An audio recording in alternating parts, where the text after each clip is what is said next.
Hi, I'm Lucky and I'm going to discuss the question appeared in IGSU 2019. The question is, in rectangle ABCD, AB is equal to 5 and BC is equal to 3. Points F and G are on the line segment CD so that DF is equal to 1 and GC is equal to 2. Lines AF and BG intersect at E. What is the area of AEB? Options are option A 10 square units, option B 15 by 2 square units, option C 25 by 2 square units and option D 20 square units. Okay, हम लोग ये देख लेते हैं कि हमें क्या given है. हमें गिवन है रेक्टेंगल ABCD जो हम लोग यहाँ पर ड्रॉ कर चुके हैं. AB की लेंथ है 5, BC की लेंथ है 3 और पॉइंट F और पॉइंट G को हमने मार्क कर रखा है CD पर. DF की वैल्यू हमें गिवन है 1 एंड GC की लेंथ हमें गिवन है 2 और उसके अकॉर्डिंग हमने FG की लेंथ निकाल चुके हैं 2, क्योंकि रेक्टेंगल है तो अपोजिट साइड्स पैरेलल और इक्वल होंगी, इसीलिए ये आ जाएगा 2. अब हमें ये गिवन है कि AF और BG को हम अगर आगे बढ़ा दें, एक्सटेंड कर दें, तो ये E पर इंटरसेक्ट करेंगी और एक ट्राइंगल फॉर्म होगा AEB. इस ट्राइंगल का एरिया हमें फाइंड करना है. तो हमें ये पता है कि ये जो ट्रेपेजियम हमको यहाँ पर दिख रहा है, ट्रेपेजियम ABGF, इसका एरिया तो हम फाइंड कर ही सकते हैं क्योंकि एक रेक्टेंगल है. तो ADF ट्रायंगल का एरिया तो हमें आसानी से मिल सकता है क्योंकि बेस और हाइट की लेंथ्स गिवन है. और ऐसे ही मुझे यहाँ पर ट्रायंगल BGC का भी एरिया मिल सकता है. और इन दोनों ट्रायंगल के एरिया को अगर मैं पूरे रेक्टेंगल के एरिया से सब्ट्रैक्ट कर दूँ तो मुझे इस ट्रेपेजियम का एरिया मिल जाएगा. बट अभी भी मेरे पास ये छोटा वाला ट्रायंगल जो है, ट्रायंगल FGE, वो बचा हुआ है, उसका एरिया हमें फाइंड करना है. तो क्योंकि यहाँ पर पैरेलल लाइन्स दिख रही है तो मेरे ख्याल से हम यहाँ पर किसी दो ट्रायंगल्स को सिमिलर प्रूव कर सकते हैं. कैसे, हम लोग नोट कर लेते हैं. अगर हम एंगल BAE और एंगल GFE की बात करें तो क्या ये इक्वल होंगे? ऑब्वियसली इक्वल होंगे क्योंकि ये रेक्टेंगल है तो ये लाइंस क्या है, पैरेलल हैं. और अगर ये लाइंस पैरेलल हैं तो ये जो एंगल्स मैंने मार्क किए हैं ये करस्पॉन्डिंग एंगल्स होंगे, तो ये इक्वल होंगे. तो एंगल ABE और FGE भी इक्वल होंगे since they are corresponding angles. अगर अब मैं बोलूँ तो triangle ABE and triangle FGE similar हो सकते हैं एंगल सिमिलैरिटी क्राइटेरिया से. हम लिख लेते हैं यहाँ पर triangle AEB is similar to triangle FGE by angle similarity criteria. I hope यहाँ तक आपको समझ आ चुका है. अब हम लोग आगे देख लेते हैं. अगर ये दोनों ट्रायंगल सिमिलर है तो इनके एरिया में भी कुछ रिलेशन होता है क्या? सिमिलैरिटी के थ्रू हम लोग ये लिख सकते हैं कि area of triangle AEB upon, मतलब इनका रेशियो हम लोग ले रहे हैं, area of triangle FGE is equal to, ये क्या होगा, इनके साइड्स के स्क्वायर्स के रेशियो के इक्वल होगा, करस्पॉन्डिंग साइड्स के स्क्वायर के रेशियो के इक्वल होगा.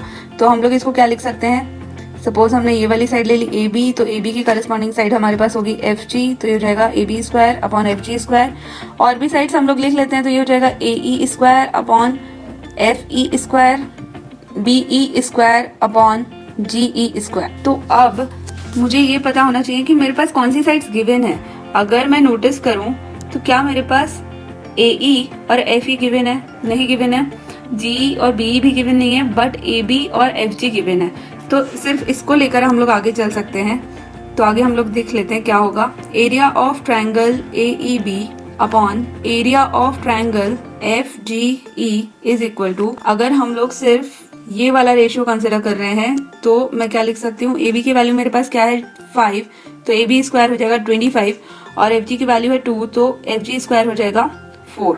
ट्रायंगल AEB के एरिया को हम लोग एक और तरीके से लिख सकते हैं और वो हो जाएगा एरिया ऑफ ट्रेपेजियम या फिर quadrilateral AFGB plus area of triangle FGE.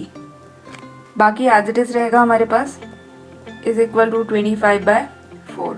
Okay, हम लोग सपोज कर लेते हैं कि एरिया ऑफ ट्रायंगल FGE हमारे पास x स्क्वायर यूनिट्स है. इजी होगा हमारे लिए आगे लिखने के लिए, इसलिए हम लोग ने सपोज किया.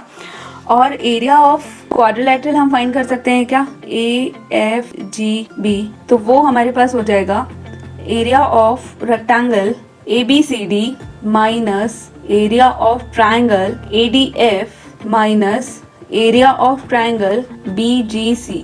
एरिया ऑफ रेक्टेंगल हमारे पास हो जाएगा 5 into 3 that is 15 minus area of triangle ADF हमारे पास होगा half into 3 into 1 that is 3/2 and area of BGC हो जाएगा हमारे पास half into 3 into 2 that is 3 और अगर हम लोग इसको सॉल्व करते हैं तो हमारे पास आता है 21/2 स्क्वायर यूनिट्स। इन इक्वेशन की नेमिंग कर लेते हैं हम लोग, आगे हमारे काम आएगा ये। तो ये इसको इक्वेशन 1 बोल देते हैं और ये नीचे वाली इक्वेशन को हम लोग इक्वेशन 2 बोल देते हैं। तो अब हमारा काम इक्वेशन 2 से है, हम इक्वेशन 2 में वैल्यूज पुट कर लेते हैं। वैल्यू हम एक वैल्यू यहाँ से x पुट करेंगे और एक वैल्यू हम यहाँ पर क्वाड्रिलेटरल की पुट करने वाले हैं। फ्रॉम इक्वेशन 2 ये होगा हमारे पास 21/2 plus x is equal to 25/4। अगर हम क्रॉस प्रोडक्शन से और ट्रांसपोजिशन से इसको सॉल्व कर रहे होते हैं तो हमारे पास फाइनली आ जाएगा x इज इक्वल टू 2। अब हम इक्वेशन 1 पे चलते हैं। फ्रॉम इक्वेशन 1 एक बार देख लेते हैं कि इक्वेशन 1 क्या थी हमारे पास। ये है इक्वेशन 1।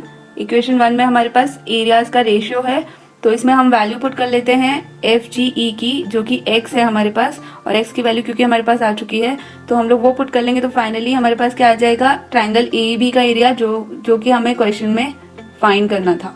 तो हम लोग देख लेते हैं इसकी क्या वैल्यू होगी, पुट कर लेते हैं। तो आगे क्या हो जाएगा, area of triangle AEB, area of triangle FGE की वैल्यू है 2, राइट हैंड साइड पे हमारे पास क्या है 25/4। क्रॉस प्रोडक्शन करेंगे, सॉल्व करेंगे तो हमारे पास आ जाएगा area of triangle AEB is equal to 25/2 square units. अब चेक कर लेते हैं कि ये आंसर हमारे पास ऑप्शंस में है क्या। 25/2 ऑप्शन C हमारे पास है ऑप्शन में, तो हमारा फाइनल आंसर है ऑप्शन C। आई होप ये क्वेश्चन आपको समझ आया होगा।